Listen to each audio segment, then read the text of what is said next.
পারিবারিক অশান্তির জেরে ছোট সাহেব খালির অনুপের পরিবারে বিবাহ বিচ্ছেদের সিদ্ধান্ত স্ত্রীর। উত্তর চব্বিশ পরগনার হিঙ্গলগঞ্জের ছোট সাহেব খালি বাসিন্দা অনিপ মণ্ডল গত 6 বছর আগে তিনি বিবাহ বন্ধনে আবদ্ধ হন। বর্তমানে তাদের একটি কন্যা সন্তান রয়েছে।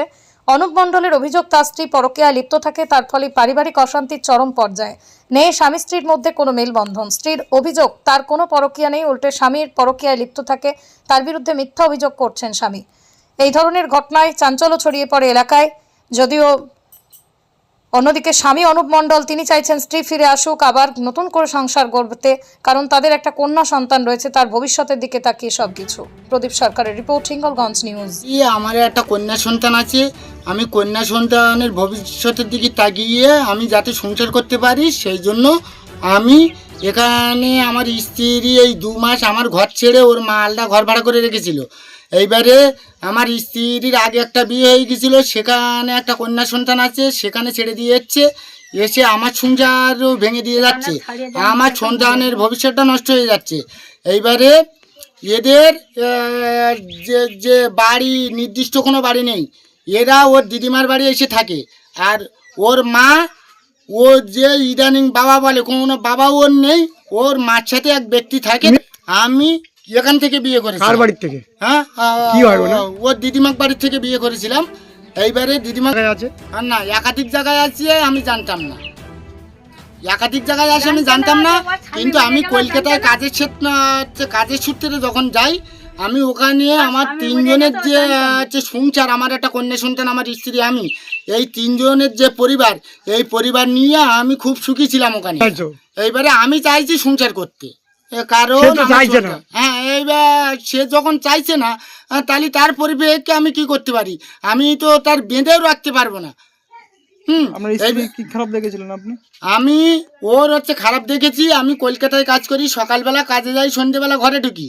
এবার সবচেয়ে বড় প্রমাণ বলতে আমার দাদার বড় মেয়ে, ওখানে আমি নিয়ে যাই দুর্গাপুজোর সময় ঘুরতে যাই। ওখানে আমার দাদার মেয়ের সাথে ওই ছেলের ভিডিও কলে কথা বলিয়েছে। বলানোর পরে ওই ছেলে এমন কি বলেছে, কালী পুজোর দিন চলে যাবে। এই রিপোর্ট আমার কাছেও আছে। এইবারে চলে যাবে। এইবার তারপরে আমার থানায় নাম্বারটা নিয়ে থানায় গেলাম, থানার থেকে সব জানিয়ে দিলে যে মুসলিম ছেলেটা। তারপরে আস্তে আস্তে পিছিয়ে গেল। যাবার পরে কি করেছে, আবার একটা ছেলের সাথে ওই ফেসবুকে ভিডিও করে, হাজার হাজার মহিলা ভিডিও করছে। তাই এইভাবে সংসার ছেড়ে যায় না। এইবারে দুটো হয়ে গেছে। এইবার তার আগে কটা হয়েছে সেটা আমি বলতে পারবো না। ও এক ছেলের সাথে অবৈধ সম্পর্ক করার পরে আমাকে বলছে আমি তোর সাথে সংসার করবো না। এতে ওর মার সাপোর্ট আছে, আর ওর মার সাথে যে ব্যক্তিটি থাকে ওই ব্যক্তিটি ফুল সাপোর্ট আছে। কিন্তু এই যে পরিবারটা, এদের যে ফ্যামিলিটা, এদের ফ্যামিলিতে মা বলো মাসি বলো কারো একটা বিয়ে নেই, সব 3টে 4টে করে বিয়ে। ওই গ্রামের লোকও জানে, সবাই জানে, 3টে 4টে করে বিয়ে। এইবারে থানায় যাবেন? উনি তো থানায় যাবে বলছে। আমার থানায় যেতে হবে, আইনের আশ্রয় নিতে গেলে। আমি তো সংসার করতে চাই, আমি তো সংসার ভাঙতে চাইনি। যে যা হয়ে গেছে হয়ে গেছে।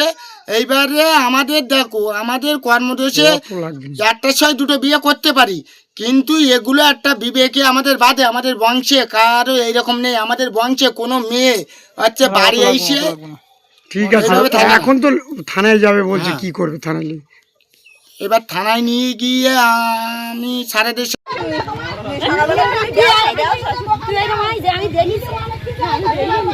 অশান্তি কারণে চলে যাচ্ছি। আমি অশান্তি চাই না। ও যা প্রত্যেকদিনই ঝামেলা করে, প্রত্যেকদিন এই যে নোংরা কথা বলে। একবার এখানে মিটিং ডাকে, একবার কলকাতায় মিটিং ডাকে। ওখানে লোকজন নিয়ে যা অপমান করেছে, তারপরেও আমার এখানে থাকার ইচ্ছা নেই। এই সম্পর্ক থাকলে আমি এতদিন বাচ্চা নিয়ে এখানে এত ঝামেলার পরে এখানে আসতাম না।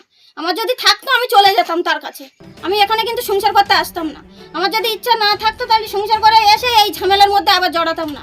ও যে এত ঝামেলা করছে, টেম্বার ডেকে নিয়ে এখানে বাড়ি নিয়ে অশান্তি করছে, আজে বাজে কথা বলছে, বাবা নিয়ে উল্টোপাল্টা কথা বলছে। এগুলো কে সহ্য করে? অত অনেক সহ্য করেছে, ওখানেও সহ্য করে এসে চুপচাপ এসছি মুখ বুঝে। তাও আমার মা বললো তুই ঝামেলা করিস না, সংসার যা, সংসার কর। তার সত্ত্বেও এত বাজে কথা কেন? তোমাকে লিখিত তুমি চলে যাবে বলছো? হ্যাঁ, আমি চলে যাবো। আবার পরে দাবি হবে না তো? কেন আমি দাবি করবো না ওর কাছে, ওর কাছে কোনো দাবি করবো না। কি নাম তোমার? আমার নাম সুপ্রিয়া। বাড়ি কোথায়? বাড়ি 5 নম্বর সাইকেল। স্বামীর নাম? স্বামীর নাম অনুপ মণ্ডল।